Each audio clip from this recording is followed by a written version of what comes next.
सबसे पहले मैं आपको अपनी तरफ से एक ब्लेसिंग का वर्ड देना चाहता हूं।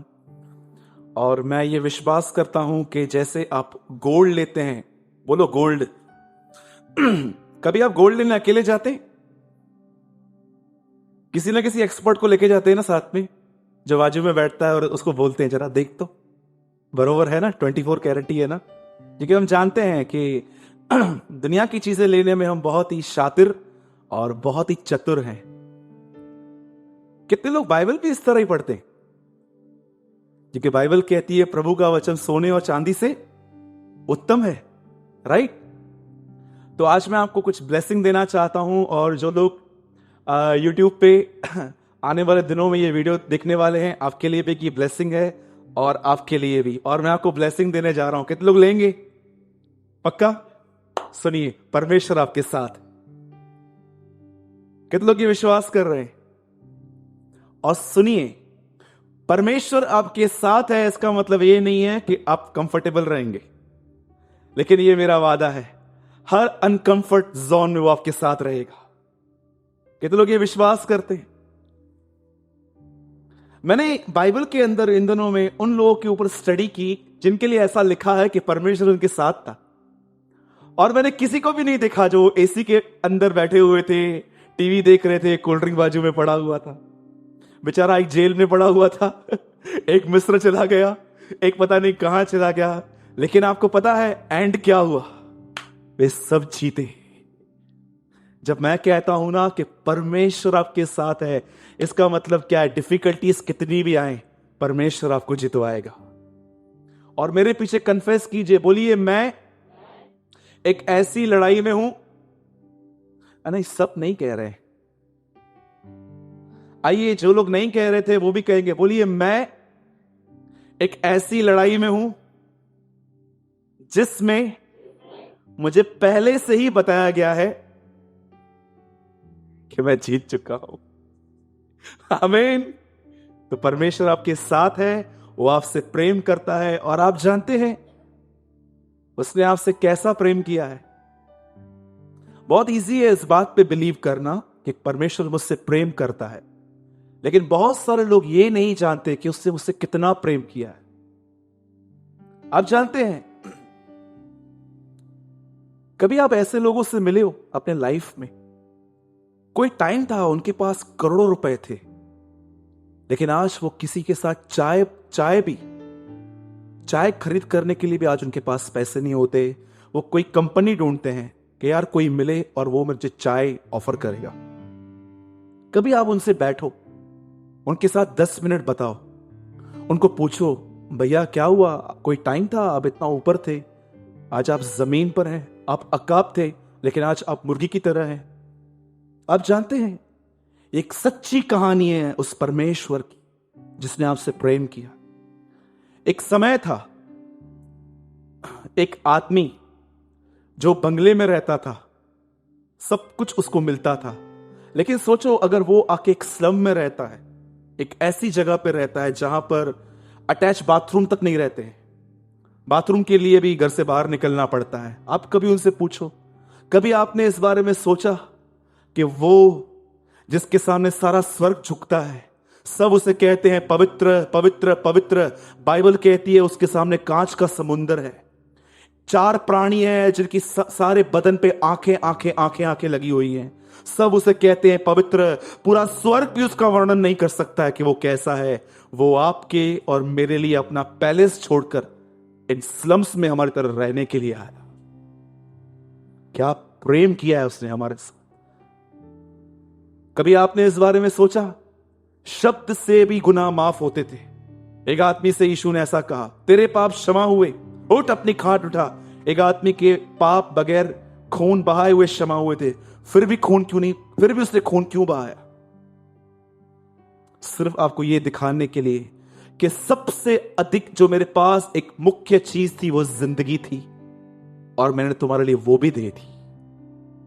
आज बहुत सारे लोग ये विश्वास तो करते हैं कि परमेश्वर मुझसे प्रेम करता है, लेकिन जिस दिन आप ये समझ गए ना कि आपसे परमेश्वर कितना प्रेम करता है, एक चीज आपके अंदर से पूरी तरह खत्म हो जाएगी। और जानते हैं वो चीज क्या है? आप कभी किसी से एक्सपेक्ट नहीं करोगे, कभी भी नहीं। लेकिन जो लोग को कंप्लेंट्स रहती हैं, मेरे को पूछते नहीं हैं, मेरे से प्यार नहीं करते हैं, मेरे को इनवाइट नहीं करते हैं, मेरे घर से गुजरते हैं लेकिन मेरे पास नहीं आते हैं, मैं आपको बताना चाहता हूं, आप नहीं जानते हैं कि परमेश्वर का प्रेम क्या है। यहां पर आप किसी को मैसेज करो, अगर आपको कोई संदेश भेजे, एंड यू नो ऐसा व्हाट्सएप ने तो खटिया खड़ी की है सबकी, पहले मालूम भी नहीं पड़ता था पढ़ा है कि नहीं पढ़ा, अभी ब्लू टिक दिखाते कि मतलब पढ़ा है इसने, और फिर झगड़े चालू हो जाते हैं। भाई तूने पढ़ा था, तूने तो पढ़ा था, फिर भी संदेश नहीं भेजा, क्यों हर्ट हो रहा है जानते हो? क्योंकि आप एक्सपेक्ट करते हो। मैं जानता हूं कि हमारे अंदर जब तक हम जिंदा हैं, हम थोड़ा बहुत एक्सपेक्ट करेंगे सबसे। ये कोई आप अपने अंदर अपनी गिल्ट मत लो कि ना ब्रदर मां छा क्या माना पोया, नो नो नो। लेकिन क्या मैं आपको यह पूछना चाहता हूं, day by day, day by day, day by day, क्या आप परमेश्वर के प्रेम को जान रहे हो? इसीलिए बाइबल कहती है प्रेम में चलो। इसका मतलब क्या है? हर दिन समझो कि उसने आपसे, आप मुझे एक बात बताइए, कितने लोगों की यह गवाही है कि खुदा आपके टफ टाइम में आपके साथ खड़ा रहा? हाथ उठाइए, आप बोलिए तो मैं दिनेश को भेजता हूं आपका हाथ उठाने के लिए। आपकी यह गवाही है कि ब्रदर, आप में से कितने लोग की यह गवाही है, मैंने मेहनत नहीं की है, मुझे फेवर मिला है? यस यस, हमने मेहनत नहीं की है, आपको भी पता है कि आपने इतनी मेहनत नहीं की है, राइट ब्रदर? हमको फेवर मिला है, हम पर दया हुई है, एक्चुअली हमें वो चीजें मिली हैं जिसके हम लायक भी नहीं थे। इसीलिए पतरस कहता है, तुम ये बात जानते हो, पहले किसी पर दया नहीं हुई थी, परंतु अब सब तुम पर दया हुई है। मैं आपको बताना चाहता हूं, परमेश्वर आपसे प्रेम करता है। आप इस बात को जानो, इन दिनों में उसे कहो, प्रभु मुझ पे प्रकट कर कि तूने मुझसे कितना और कैसा प्रेम किया है। एक दिन था, मैं पौलुस के विषय में पढ़ रहा था, और पढ़ते पढ़ते पढ़ते पढ़ते मैं कुरिन्थियों में पहुंचा, जहां पर पौलुस लोगों को यह कह रहा था कि अगर जिनकी शादी हुई है वो अपनी पत्नी के साथ विश्वास योग्य बने रहें, और जिनकी नहीं हुई है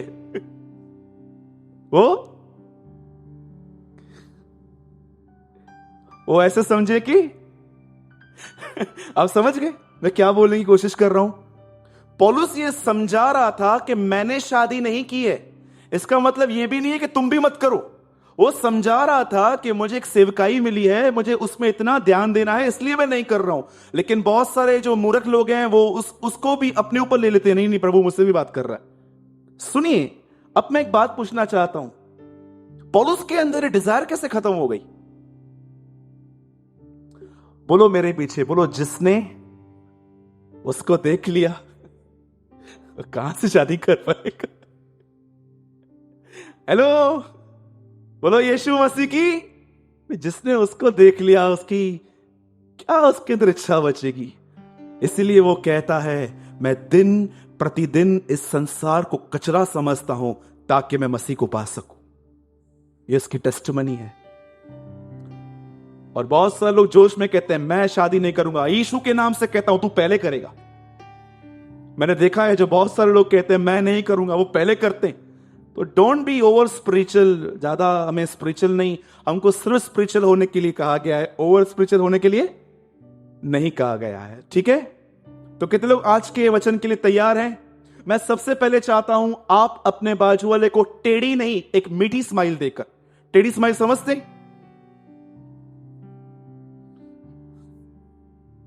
हाउ मैनी नो टेढ़ी स्माइल? इससे चाह तो मत दो, चर्च में ग्रुप बन जाएगा नन्मा आने पास में नवे नहीं माओ। सुनिए, मैं चाहता हूं आप अपने बाजू वाले को आज सच्ची में दो यार, आज सच्ची में दो। ठीक है ब्रदर, मैं आपका मान रखता हूं, आज मैं दूंगा। आज अपने वाले को एक स्वीट स्माइल देके उससे कहो, खुदा तुझसे मोहब्बत करता है। अब उनको ये भी बोलो, बहने बहने से बोलेंगी, भाई भाई से बोलेंगे, बोलिए उनको मैं भी आपसे मोहब्बत करता हूं। यस। और आज अपने बाजू वाले से एक वाचा बांधो, जरा हाथ तो पकड़ो अपने बाजू वाले का, उनसे कहो मेरी आपसे वाचा है, मैं आपसे कभी नाराज नहीं होऊंगा।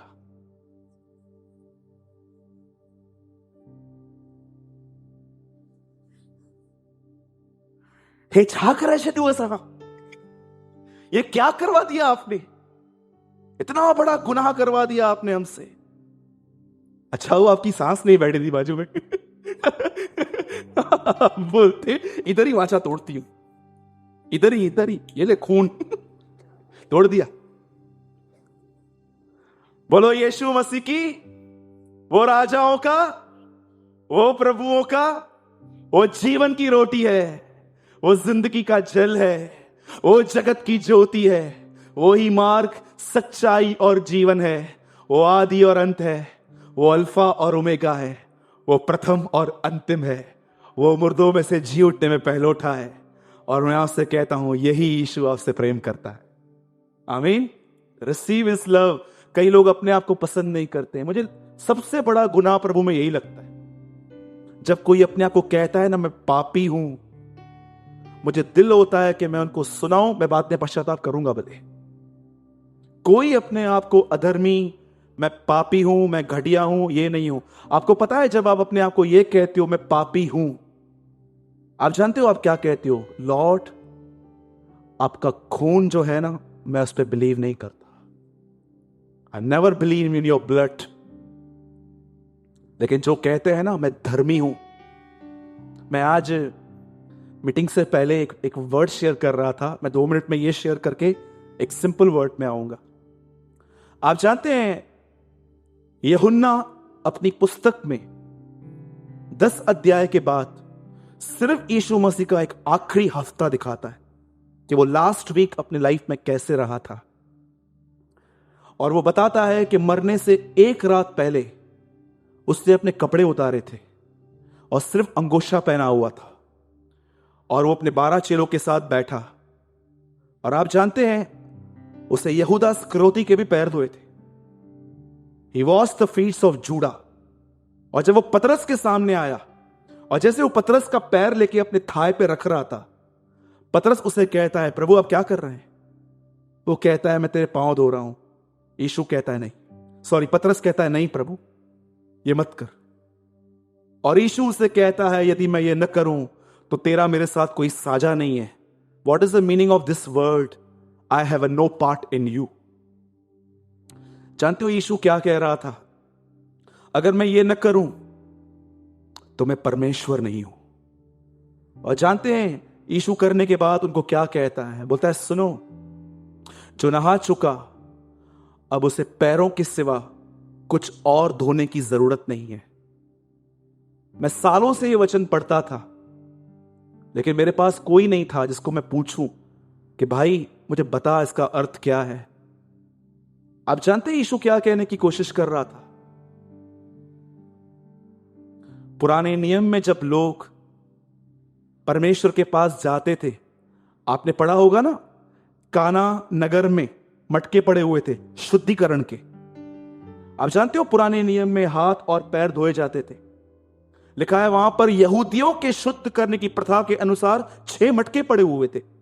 उसमें क्या होता था? पानी होता था। हर जगह पे वो पानी में हाथ और पैर धो के कहां पर एंटर होते थे। लेकिन अब यीशु ने खाली पैर धोए, हाथ नहीं। जानते हो क्यों? सिर्फ एक बात दिखाने के लिए कि पहले तुम पुरानी वाचा में थे जहां पर तुम्हें उद्धार पाने के लिए बहुत कुछ करना पड़ता था, लेकिन अब मैंने वो वाचा खत्म कर दी। अब मैं पैर धो रहा हूं सिर्फ इसीलिए, अब तुम्हें मेरे साथ चलना है। That's it. नया नियम खुदा के साथ चलने के लिए कहा गया। That is a new covenant life. जानते हो परमेश्वर के साथ चलना क्या है? बीड़ी सिगरेट वालों आप तो भूल ही जाओ, आपके लिए कोई बात ही नहीं है। यहां पर तंबाकू जो खाते हैं, बीड़ी पीते हैं, सिगरेट पीते हैं, मैं आपके लिए कुछ बात ही नहीं कर रहा हूं, क्योंकि आपको पहले इन बातों से बाहर आना पड़ेगा। लेकिन मैं उनके लिए बात कर रहा हूं जो चलते हैं, गिरते हैं, उठते हैं, फिर गिरते हैं, फिर उठते हैं। याद रखिए, जब भी आप कुछ गलत कर रहे हो। मैं एक बार एक ऑफिस में गया था अपने एक विश्वासी दोस्त से मिलने के लिए।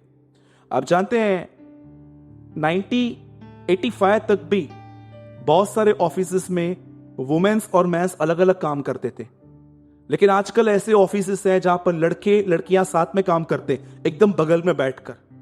और आप सोचो कितना टेम्पटेशन होगा उस टाइम पे जब आप एक ऑफिस में काम कर रहे हो और बिल्कुल आपके बगल में एक लड़की आपके बगल में काम करती है। आप सोचो कितना अटकने के चांसेस होते हैं।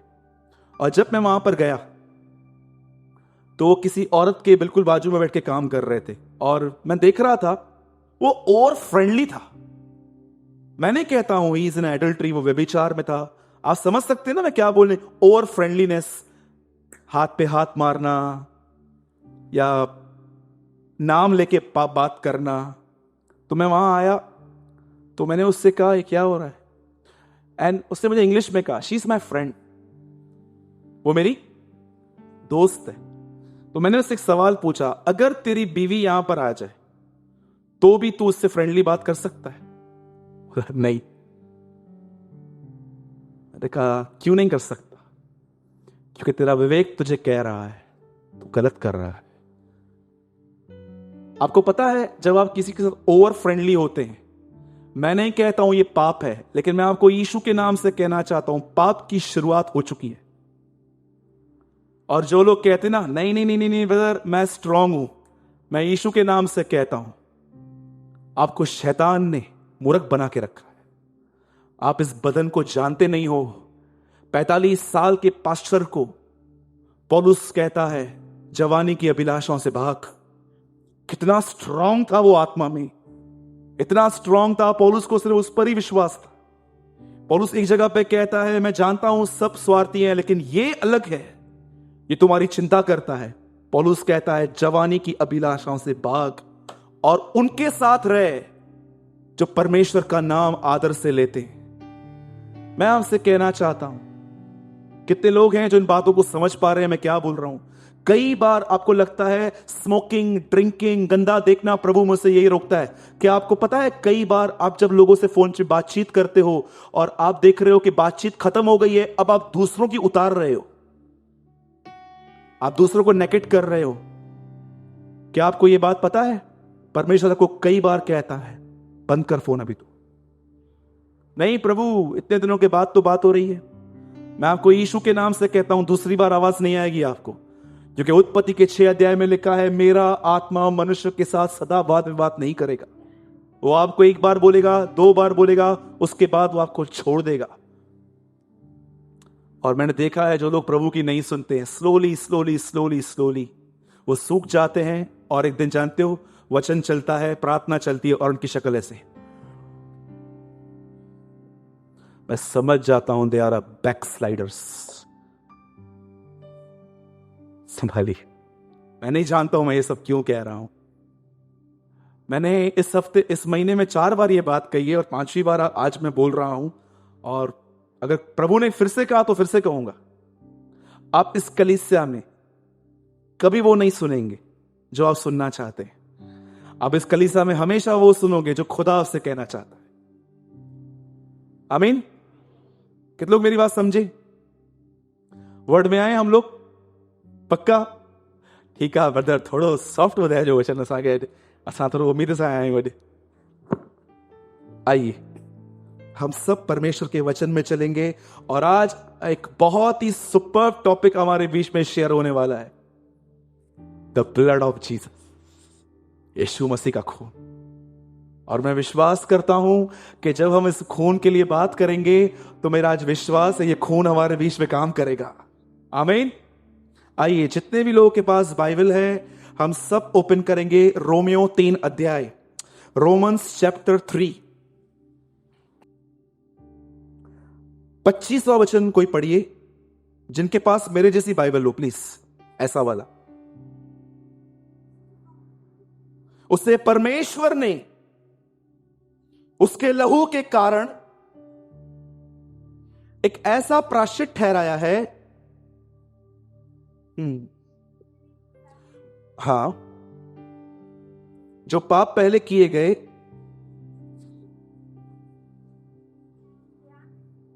राइट। आइए सब यहां देखिए, आपने टिक कर लिया, बुकमार्क कर दिया ये वर्ड। आइए सब अभी यहां देखिए। आप सब जानते होंगे कि नए नियम की पहली प्रतिज्ञा, प्रतिज्ञा का मतलब होता है खुदा ने आपके साथ कुछ वादा किया है।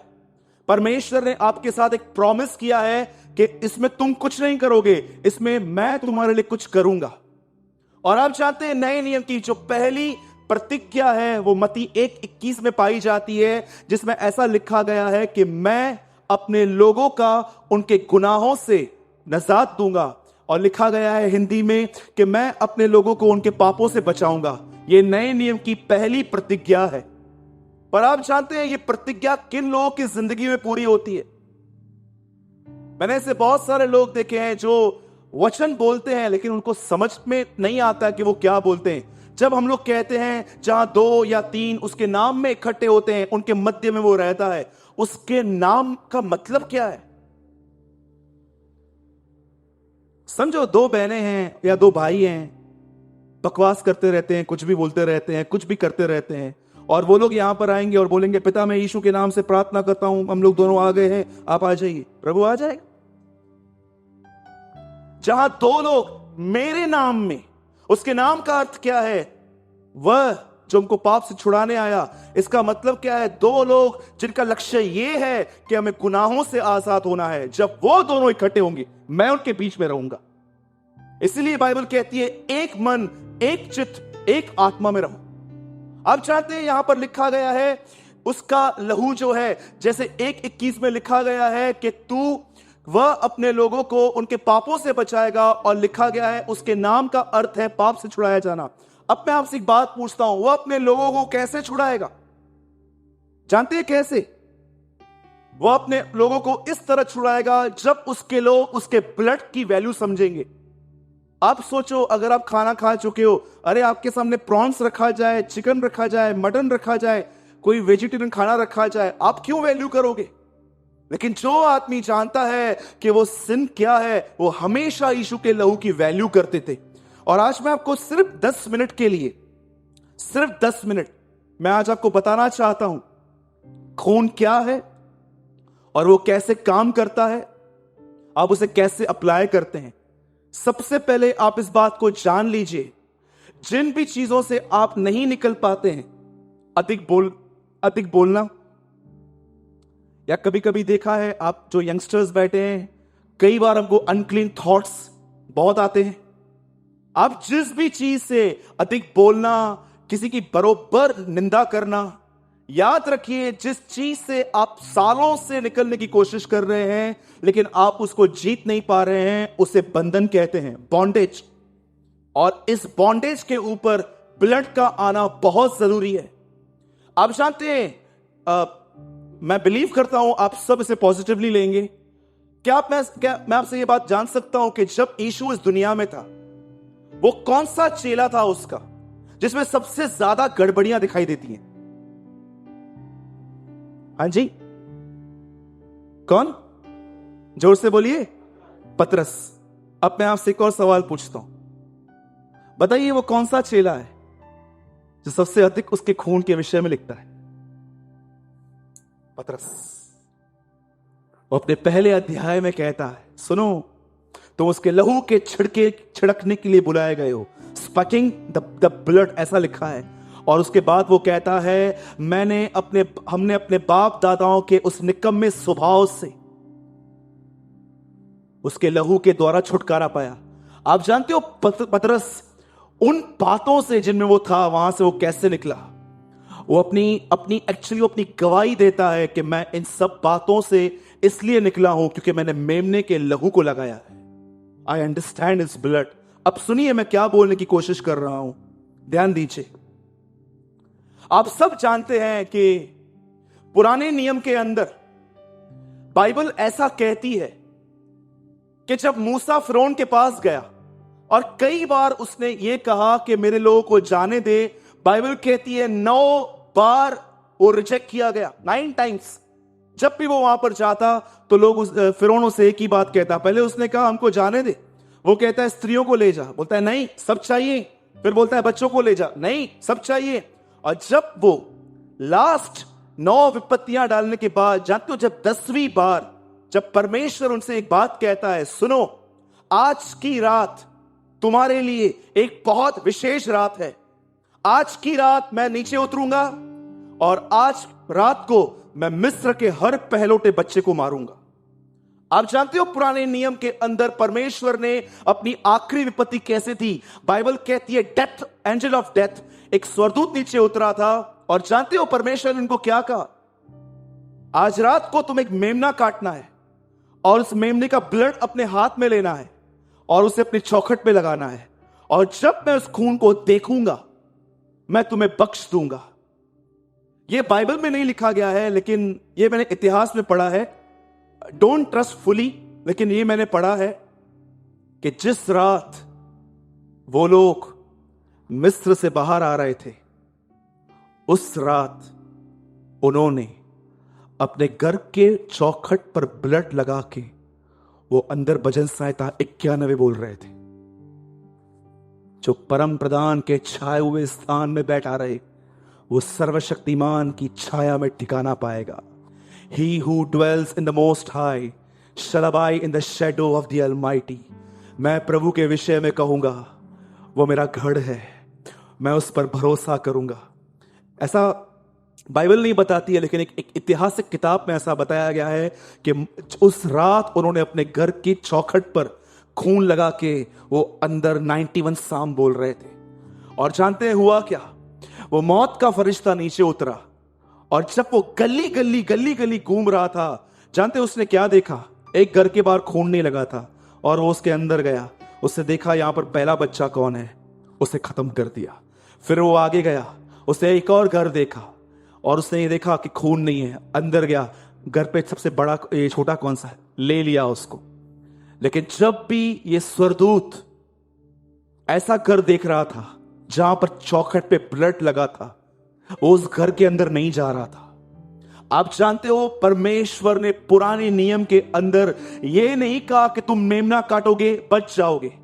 परमेश्वर ने यह नहीं कहा कि वो खून बाल्टी में पड़ा होगा उसे देख के मैं छोड़ दूंगा। पर परमेश्वर ने कहा जब वो खून अप्लाई किया जाएगा, जब वो खून यूज किया जाएगा, मैं तुमसे कहता हूं तुम बच जाओगे। आज बहुत सारे लोगों को यह बात नहीं पता है, खून बहाया तो गया है, लेकिन खून के विषय में पढ़ने से कुछ नहीं होने वाला है। खून के ऊपर किताबें पढ़ने से कुछ नहीं होने वाला है। जिंदगी तब बचेगी जब उस खून का उपयोग किया जाएगा। और जानते हो खून का उपयोग कैसे किया जाता है? मैं आपको सिंपल तरीका बताता हूं। अगर आज के बाद अगर आप अपने घरों के अंदर ये देख रहे हो, आज की बात बता रहा हूं मैं एक बहन को जानता हूं, 2.5 महीने से वो बीमार चल रही है, बहुत बीमार है, और वो यहां के नहीं है, वो दिल्ली में रहते हैं।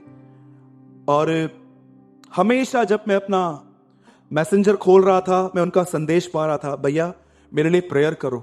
मैं उनसे हमेशा पूछता था क्या हुआ सिस्टर जी, और वो हमेशा एक ही प्रॉब्लम, बता मैं प्रेयर कर रही हूं पर मैं ठीक नहीं हो रहा हूं।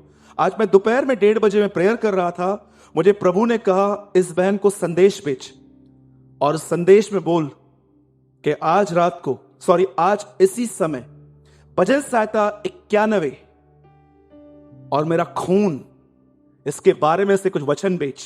और मैंने उसको प्रभु यीशु के 3-4 वचन भेजे खून के, और 91 साम मैंने पूरा उसको भेज दिया। आज अभी 6:45 बजे की बात है, जब मैंने उसको मैसेज किया 1:15 बजा था, और जब मैंने शाम को 6:45 बजे उन्होंने मुझे एक मैसेज किया, उसमें लिखा था, उसने लिखा सूरज भाई 2.5 महीने के बाद आज मैं 4 घंटा सोई हूं, 4 आवर्स। मैं सोच रहा था प्रभु ये क्या है? मौत वहां नहीं आ सकती जहां खून है। इस बात को याद रखिए। जैसे उनके घरों में मौत नहीं घुसती थी, वैसे ही आपके लाइफ में स्पिरिचुअल डेथ नहीं घुसेगी। आप जानते हो खून कैसे अप्लाई करते हैं? कितने लोगों को खून का कोई वचन याद है? एक वचन ये है, उसके लहू में छुटकारा और, आइए जोर से कहिए, तुम जो पहले दूर थे अब उसके लहू के द्वारा पिता के निकट हो गए हो। जब हम उसके क्रोध से बचे हैं तो उसके लहू से हम क्यों ना उद्धार पाएंगे। एक जगह पे लिखा गया है, जब बैल और बकरों का लहू और राख के उंडेलने के द्वारा मरे हुए विवेक शुद्ध किए जाते हैं, तो मसीह का लहू और भी कार्यकारी क्यों ना होगा। आप जानते हो, जब आप अपने मुंह से वचन, ये खून के वचन कबूल करना स्टार्ट करते हो, आपको पता भी नहीं है आपके घर के अंदर वो खून ढूंढता है दुष्ट आत्माओं को कि वो कहां है, और वो उनको वहां से निकालता है। कितने लोग ये बात बिलीव करते हैं कि जब आप वो खून के लिए बोलते हैं, कई बार आपने देखा होगा कैसे कंप्यूटर के अंदर हम एंटीवायरस जब डालते हैं, कैसे वो वायरस ढूंढता है किधर है, हर फाइल में घुसता है, वहां से वायरस को खत्म करता है। जब आप खून के विषय में बात करते हो, प्रभु आपके लहू में छुटकारा अर्थात अपराधों की क्षमा है। आपके लहू में प्रभु हम तेरे से मेल मिलाप करते हैं। आपका लहू मरे हुए विवेक को शुद्ध करता है। जब आप अपने मुंह से खून के लिए बात करोगे ना, वो ब्लड आपके घर में अंधकार को ढूंढेगा और उसको वहां से निकालेगा। और आप जानते हैं, बहुत सारे लोग उस खून की ताकत नहीं जानते।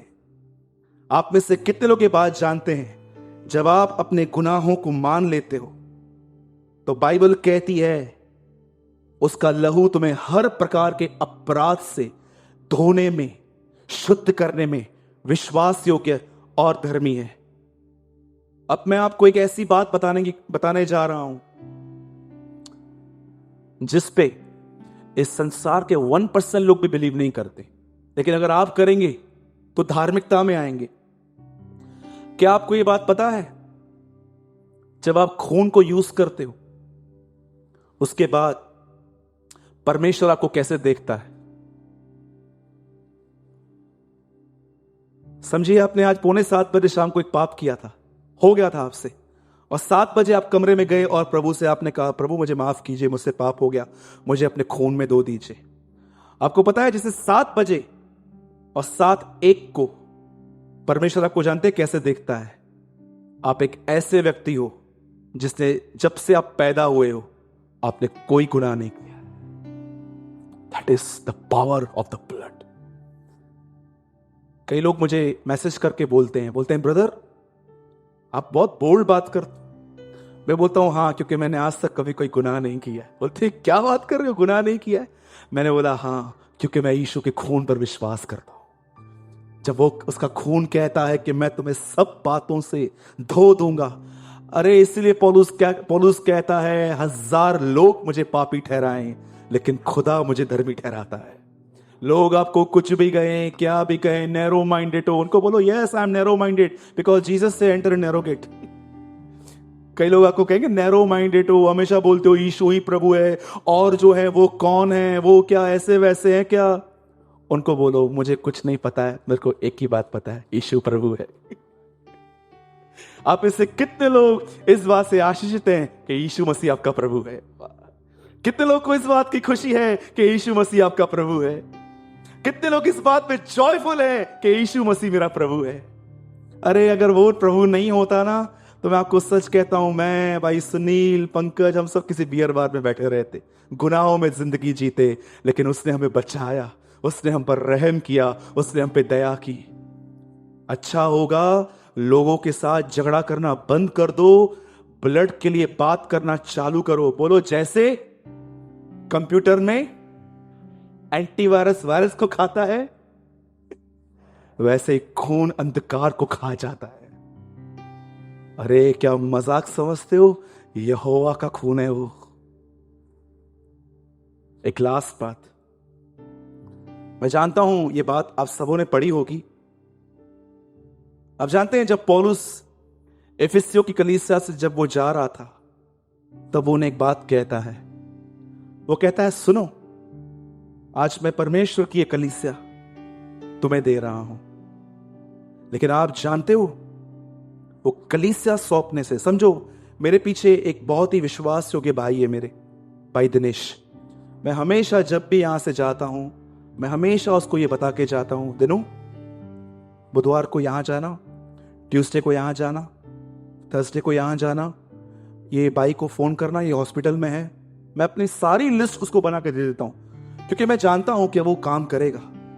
आप जानते हो इफिसियों की कलीसिया को छोड़ते समय पौलुस उस कलीसिया को कुछ लोगों के हाथ में दे रहा है, एक चीज कह के, बोलता है सुनो, पवित्र आत्मा ने तुम्हें अध्यक्ष ठहराया है और आज मैं वो कलीसिया तुम्हें देता हूं, और याद रखना ये कलीसिया खुदा ने अपने खून से खरीदी है।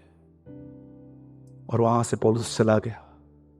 कितनी बड़ी बात है, एक चेला एक कलीसिया को किसी के हाथ में सौंप के बोलता है सुनो, ये लोग कोई ऐसे वैसे लोग नहीं है, इनके साथ मजाक मत करना, इनका इस्तेमाल मत करना, इनमें से किसी को उपयोग मत करना, क्योंकि तुम नहीं जानते हो ये वो लोग हैं जिसके लिए वो नासरी मरा है। आपको क्या लगता है, आप किसी की इसका नाम खराब कर देते हो, आप किसके लिए कुछ भी बोलते हो? मेरे भाइयों और बहनों, याद रखो, उस चीज की बेइज्जती मत करो जिस चीज को उससे अपने खून से खरीदा है। आप कोई यहां वहां के नहीं हो, आप कोई अरे गहरे नहीं हो कि कोई आपको कुछ भी कहेगा। मैं यीशु मसीह के नाम से कहता हूं, आप सब उसके खून से खरीदे गए लोग हैं। एक लास्ट बात पूछ के मैं पूरा कर रहा हूं। कैसे ब्लड अप्लाई करते हैं हम लोग? पुराने नियम में जूफा लिया गया, चौखट पे लगाया गया। नए नियम में जो कबूल करेंगे खून के वचन, उनके घर के बाहर खून लगेगा। आप समझे? बोलो यीशु मसीह की। और हां, मैं विश्वास करता हूं, क्योंकि 9 बज गए हैं, मुझे पूरा करना है यहां पर अभी। मैं विश्वास करता हूं जो पोर्शन बच गया वो मैं नेक्स्ट फ्राइडे को ब्लड के लिए प्रचार करूंगा। और भी आप जानते हैं ना, ब्लड में 3 चीजें होती हैं, व्हाइट सेल्स, रेड सेल्स और ऐसा समझिए कि आज सिर्फ मैंने आपको यही बताया कि वो जो व्हाइट सेल्स होते हैं, मैं ठीक से शायद नाम नहीं जान पा रहा हूं, वो कैसे सुरक्षा करते हैं। यीशु मसीह का खून न केवल चंगा करता है पर वो रक्षा करता है। बहुत सारी और भी बातें हैं जो हम आने वाले दिनों में शेयर करेंगे। प्रभु आपको आशीष दे।